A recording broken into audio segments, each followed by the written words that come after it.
جو لوگ اپنے خاندان والوں سے اچھے تعلقات رکھتے ہیں،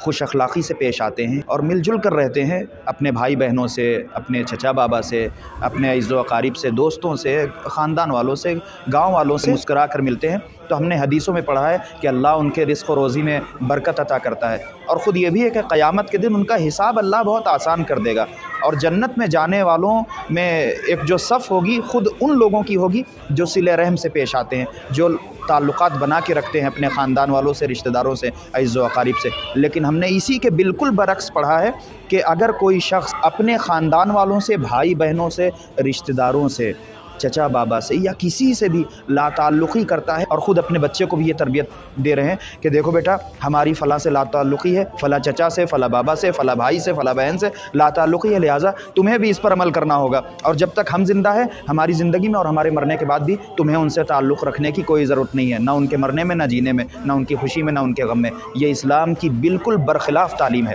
یہ اسلام کی تعلیم ہے ہی نہیں، اس لیے کیونکہ جو بھی لا تعلقی سے پیش آتا ہے اپنے خاندان والوں سے، اپنے عزیز و اقربا سے، بھائی بہنوں سے، اپنے رشتہ داروں سے، اللہ اس کے رزق و روزی کو تنگ کر دیتا ہے، وہ لوگ فقر و فاقے میں مبتلا ہوتے ہیں، اور وہ ایسے لوگوں کا روز قیامت حساب بہت سخت ہوگا جو تھوڑی تھوڑی سی باتوں پر اپنے خاندان والوں سے، عزیز و اقربا سے، رشتہ داروں سے لا تعلقی کر لیتے ہیں، اور اپنے بچوں کو بھی یہی تعلیم دیتے ہیں کہ تم بھی لا تعلقی سے ان لوگوں سے رہنا، ان لوگوں کے ساتھ ویسی پیش آنا، نہ سلام کرنا، نہ کلام کرنا، نہ ان کی خوشی میں شریک ہونا، نہ ان کے غم میں شریک ہونا۔ حتیٰ کہ ہم نے یہاں تک پڑھا ہے کہ جو لوگ اس طرح سے لوگوں سے پیش آتے ہیں، لا تعلقی کرتے ہیں اپنے خاندان والوں سے، یہ جنت تو جنت، اس کی جنت کی بو بھی نہیں سونگھ سکیں گے۔ لہٰذا صرف میں اتنا کہنا چاہوں گا، زندگی بڑی مختصر ہے میرے بھائیوں، میری بہنوں، بڑی مختصر زندگی ہے۔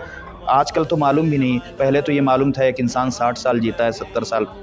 80 سال جیتا ہے، لیکن اب تو معلوم نہیں کب پیدا ہوا ہے اور کب مر گیا۔ نوجوانی کے عالم میں انتقال کر جاتا ہے، جوانی میں، ادھیڑ پنے میں انتقال کر جاتا ہے، اس دنیا سے چلا جاتا ہے۔ لہٰذا صرف اتنا کہنا چاہوں گا، کچھ بھی نہیں آپ لے کر جائیں گے، سب کا سب یہیں پر دھرا کا دھرا رہ جائے گا، صرف جائے گا تو آپ کا اعمال اور آپ کا کردار، آپ کو اسی نام سے یاد کیا جائے گا جیسا کردار آپ اس دنیا میں چھوڑ کر جائیں گے لوگوں کے سامنے۔ اسی لیے مولا علی کہتے ہیں اس طرح سے زندگی گزارو کہ جب تک زندہ رہو لوگ تم سے ملنے کے مشتاق رہیں، اور جب تم اس دنیا سے چلے جاؤ تو تمہاری یاد میں لوگ آنسو بہائیں۔ بس اتنا سمجھ لیں، جو آپ اس دنیا میں بوئیں گے وہی اس دنیا میں کاٹیں گے۔